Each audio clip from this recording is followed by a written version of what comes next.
played guitar, jamming good with Weird and Gizzy and the Spiders from Mars. They played it left hand, they made it too far. Became the special man, and we were Ziggy's band. Ziggy really sang, the screwed up eyes and screwed down hairdo, like some kid from Japan. He could lick 'em up. Tell me a little bit about music and you. I mean, how did you get started? 12 or 13, and I asked my parents for a guitar, and they said no. You know, it wasn't, you know, they were hesitant because they had experienced that. They grew up in the 70s and 60s and 70s and 80s, and they had seen all that stuff, and my dad was a bassist and been in music for 20 years, and so they were kind of apprehensive at first, but they bought me a guitar and I played it for a while, and it wasn't the best guitar in the world, and you know, there's a lot more pain than production. But it wasn't like it was something that I was willing to, you know, go through, because I liked it, and I liked music and singing, and I mean, I would sing to Beatles tapes and the Doors tapes and Led Zeppelin tapes, and you know, I just wanted to do it. I wanted to play, you know, and sing and write songs, and you know, I tried all through my teens and everything, and that was the big start, really. What was the turning point for you when you realized that music was your life? Well, had it always been, or were there other things? It was, yeah. I mean, it was a big. I wanted to be a big deal. Like I really wanted to be a big deal. But you know, the real world is always, the real world is always demanding, and if you don't understand, what it takes and the sacrifice that you have to make, you know, if you don't understand that. What kind of sacrifices? You know, you sacrifice time and relationships, and you do things that people don't like, and that they think you shouldn't do it, you know. But you have to find out what it takes. So it was kind of like you against the world. In a big way it was. Do you think that's where a lot of people drop out of it and just say, you know, it's not worth it? Yeah, they drop out of it, or they get into a bad scene, and they get mixed up in some bad stuff, and they get distracted from what they're really trying to do. What were some of your biggest challenges? Money. Money's always the biggest challenge. Kind of difficult to find work, and difficult to kind of stick it out, because that's not where I wanted to be. I didn't want to be in a part-time and dead end, just grinding it out, and I mean, it would really eat at me after a while, you know. In 3-6 months, I'd be totally sick of it. You know, putting in 42 hours and getting, you know, $300 a week. It's rough, you know. It's rough, you know. But then I wrote, you know, 1-2 songs a month and really hammered them out. And in a year, I had enough for an album. And I came down to Texas on different occasions and recorded it, and that's called The River. And I like, the experience was good.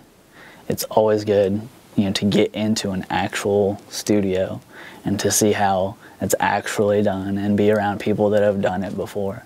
You know, and that's a big part of music. You have to surround yourself with people that are better than you. And you can't have an ego, because there's always going to be somebody that's better than you. I mean, it's just a constant. So you have to understand that. You have to push forward. You can't be overwhelmed. And I moved down to Texas in 2010, and that was a big deal, because I left a lot of people behind in Pennsylvania, a lot of friends and my family, and a lot of bad, you know, bad situation coming down here. But you know, in the end, it was worth it, because there are a lot of good musicians in Texas, a lot of good people in Texas, and and I've had more work and more, you know, I've learned more, you know, being down here. Yeah. And it's been worth it. You know, I've slept in my car.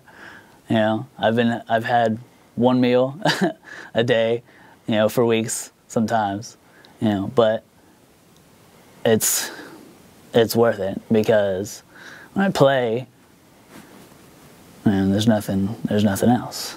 There's nothing that compares to it. If you could change one thing on your course of, you know, when you were a kid to pick up that first guitar to where you're at now, what would that be? I would have started earlier. I did. Yeah, I mean, I started when I was 13, 14, 15, and that was great. But, you know, when you're a teenager, a lot of things distract you, and, you know, there's always... I grew up in the video game generation, so it was pretty tough. There was a lot that I had to learn about responsibility, and then, you know, I'm still not the most responsible person in the world. I'm a musician, for God's sakes, so... What do you think your most memorable performance was?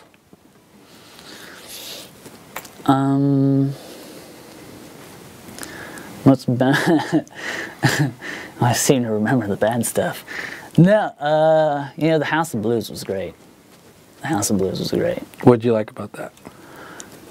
It was a big stage, you know. It just felt like it was on a different level.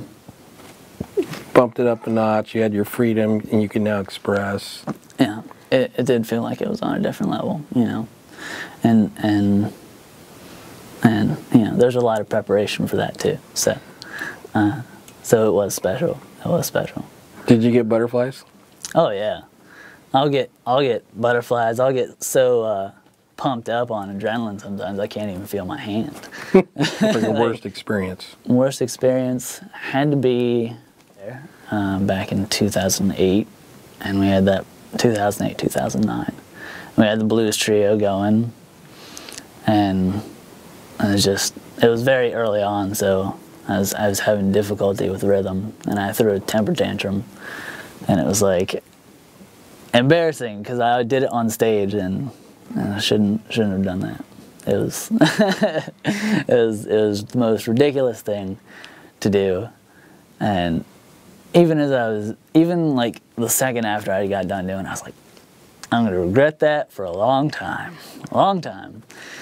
You gotta keep it cool, you know. Keep it cool, Bachman. So yeah, that was bad, and I didn't play well, and that made me even more mad, and that was just, you know, selfish vanity. What's your instrument of choice? Well, I write a lot of my stuff on acoustic guitar. You know, even if it's heavy. You know, even if it's you know, down and dirty or dark or upbeat or anything, everything's pretty much on acoustic. Why is that? Well, writing songs, you know, I try and, you know, I usually come up with lyrics, so it just lends more to the voice. If you could give some advice to some kid that's thinking about starting off in the world of singing and playing a guitar or bass or drums or whatever, I mean, what would you tell them? Like I said, surround yourself with people that know more than you. And not everybody's going to have enough patience to teach you what they know, and not everybody's going to want to. And it's just, you just got to keep finding that one person that's like, oh yeah, you know. You're in a band now called Never Mind the Darkness, and yeah. you're the bass player. You guys have recorded a song. We were working on a music video. You're climbing the charts. You got a great red carpet debut coming up. That is going to be at the Bone in Dallas. New Year's Eve. Yep, New Year's Eve. We're gonna have a couple different bands there. It's gonna be really good, and it'll be it's a big deal. What's your dream after that? Where's Ben going after that? Well, after that, the real dream. You know, it's nice to play around here. It's nice to play in Texas. It's wonderful. Great people. Very nice. But you gotta get out there. You gotta tour. That's what I want to do. I want to tour.